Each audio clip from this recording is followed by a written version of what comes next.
Hello everyone and welcome to my channel. If you are new, don't forget to subscribe. And if you are a returning subscriber, welcome and thank you so much for being here. So today, as the title says, I'm going to be talking about some traits of a godly man. Now, there are various traits. We can find them all in the Bible, but I'm going to be going specifically over 5 that really spoke and popped out to me. And I just want to share them with you. Over time, after going in relationships and looking at my mistakes and looking at all the things that didn't go well, I dived into the word and I found these and I'm like, wow, the Bible says everything what a woman and what a man should have.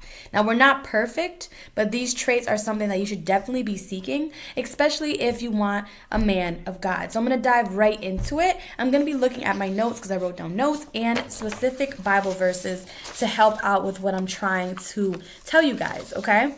So I'm going to start with responsible, okay? A man should be responsible, especially if you are looking for a husband, right? For the father of your kids. And there's a Bible verse, which is Romans 14:12. And it says, so then each of us will give account of ourselves to God, right? Because being responsible is something that we know we can count on our partner. We can rely on our partner. The worst thing is being with someone and being like, okay, babe, pick up the kids at this time, right? Or call me at this time, and something happens and they don't even inform you. It's actually another worry you have to have on yourself. And when you're with a partner in general, you should not be worried about them. They're not a little kid. They should be able to be responsible, right? And this is simple things. Get up for work, right? Get home. If you're not there, possibly cook. Not always wait on you. This kind of ties in with taking the lead, taking initiative, okay? You want a man that takes the lead, right? There's a woman and there's a man, and you want the man to do certain things. And yes, you should. I'm not saying you should not share certain roles. Most relationships, you should share things together, right? Like I said, some guys do cook. Some guys, if your wife is working, they should cook for you. They should do things for you. So responsible. Is this guy going to work, right? Is this guy helping you out in the house? Is he responsible? And these are things you can notice in the beginning before you really even have a family. These are things you should be looking at. You don't want someone that is not responsible, is not on task, or doesn't take initiative to do things. He should see something going on and be like, okay, you know what? I'm going to fix this. I'm going to do what I can. Not really wait on you. Okay, so that's number 1.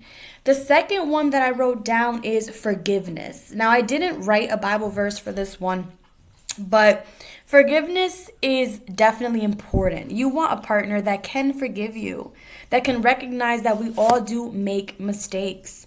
Because if he could forgive you, that means that he has maturity. And maturity is so vital, especially when you want to grow closer and grow united in God, okay? He's mature. You want a mature man. You also want someone who has wisdom, okay? That ties under forgiveness. He has wisdom, okay? He can look back and say, wow, yes, I make mistakes. Maybe you made a mistake or something happened. He's not so quick to anger. He's like, okay, I forgive you. Let's work forward. Let's keep on going. And that's also a good sign because that means that he is spirit-led. Spirit-led is very important too because remember, the flesh can really get us going, but if he is an image of God, if he's trying to be closer to God, he'll sit back, he will relax, and he'll say, okay, he'll process it, he'll make wise decisions. So the second one is forgiveness. Does he have a forgiving heart? Okay. The next one is, I'm going to go back to my other notes, is perseverance. And this is just, listen, perseverance is one thing that we should all have that, even in our life itself, because perseverance means you are not going to give up. You are going to keep on trying.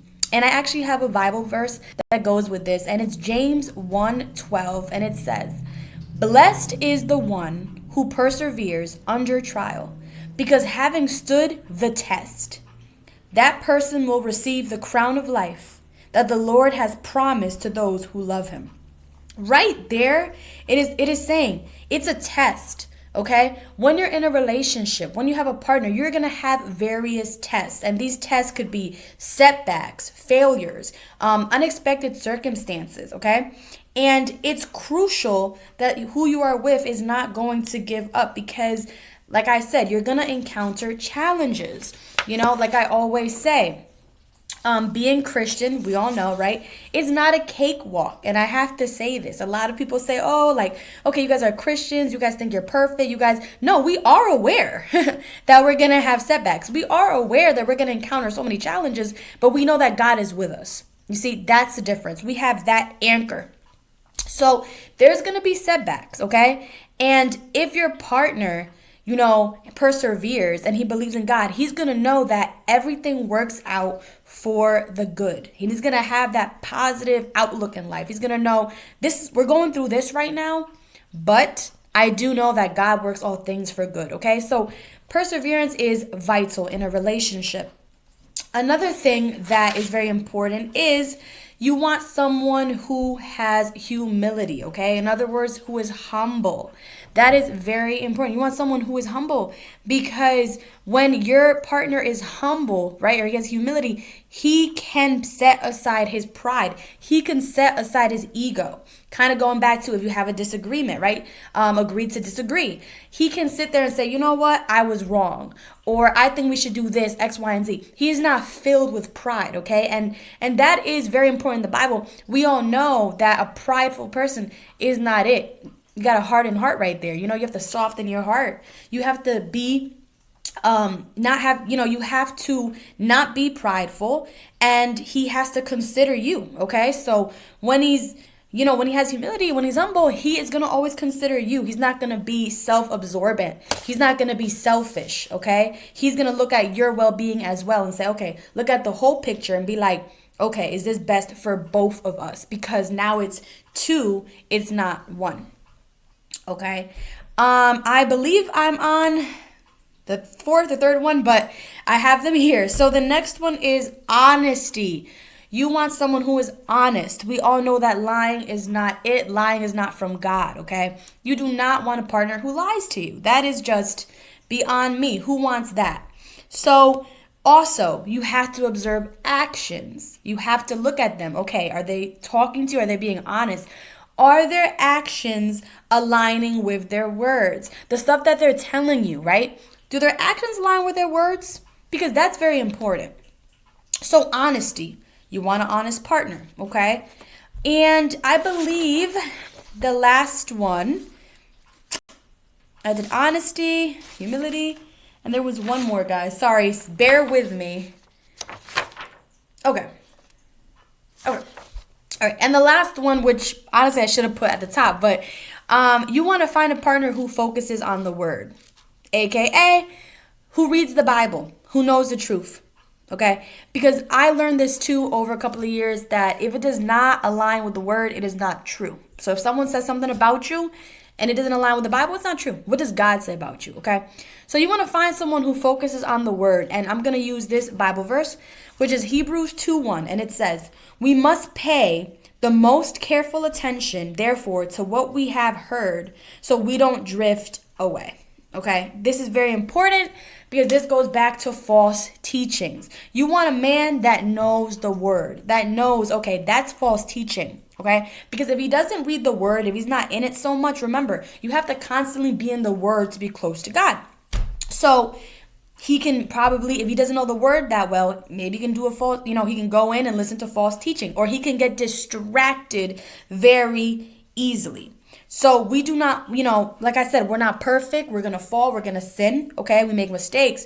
But when you don't know the word, it's very easy to listen to what others say about you. Trust me, I've been through this myself. Sometimes I have to sit myself and align it with the word. Say, nah, hold up. This person said this about me, but God says I'm fearfully and wonderfully made. And I gotta put everything in order.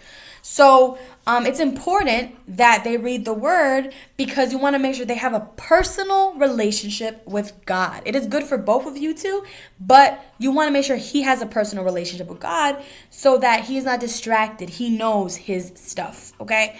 And that is it. So I really hope this blessed you. I can do a part 2 if you guys want, with probably 5 more, because there's a bunch. But I just wanted to use these so that you guys can hear the ones that spoke to me and that popped out to me. So I really hope you guys enjoyed this video. I'll see you in the next one. God bless. Bye.